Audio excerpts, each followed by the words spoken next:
The book of which I'm the proudest is this one right here, Get Intimate with Tantric Sex. I first discovered tantric sex quite a few years ago, but I wish I discovered it much sooner. It has the ability to change people's lives enormously, change the lives of couples. Everybody, in my opinion, should be into tantric sex.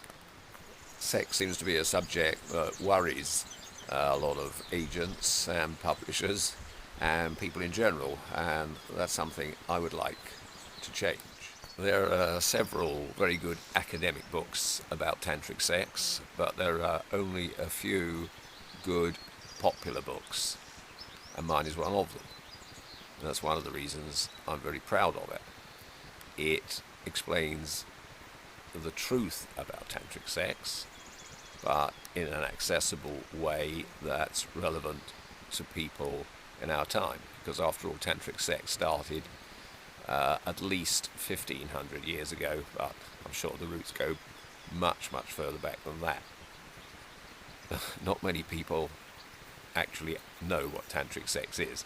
There are a lot of gurus and there are a lot of books, and they may have their value, but they're not tantric sex. The whole essence of tantric sex can be explained very simply. It's sex for spiritual purposes.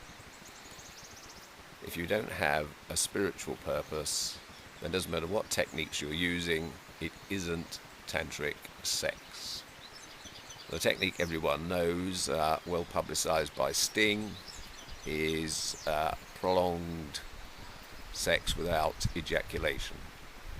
That's a very useful technique within tantric sex, but you can have tantric sex without doing that. And if you do that, it doesn't automatically make it tantric sex. You've got to be using sexual energy for a spiritual purpose. That is what tantric sex is all about.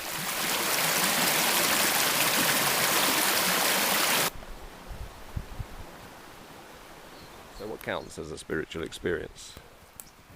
Well, it could be religion in the formal sense, but you certainly don't need to be a Christian or a Hindu or a Muslim or a member of any organized religion to have spiritual feelings.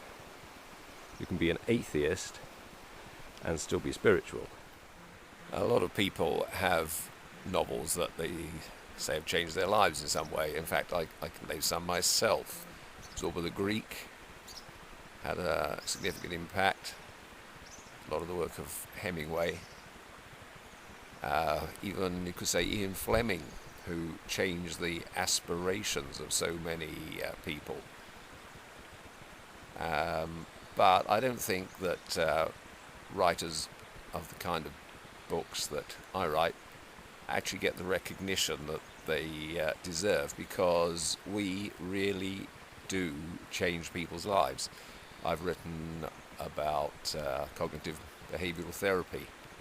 I've written about neuro-linguistic programming, happiness, depression, and sex. Sex is a subject that I feel is very important. The vast majority of people just don't have sex often enough. Why not have sex every day? Sex is the most beautiful thing I know of that one person can do with and for another. And tantric sex is a way of producing a state of ecstasy beyond anything else that I know of.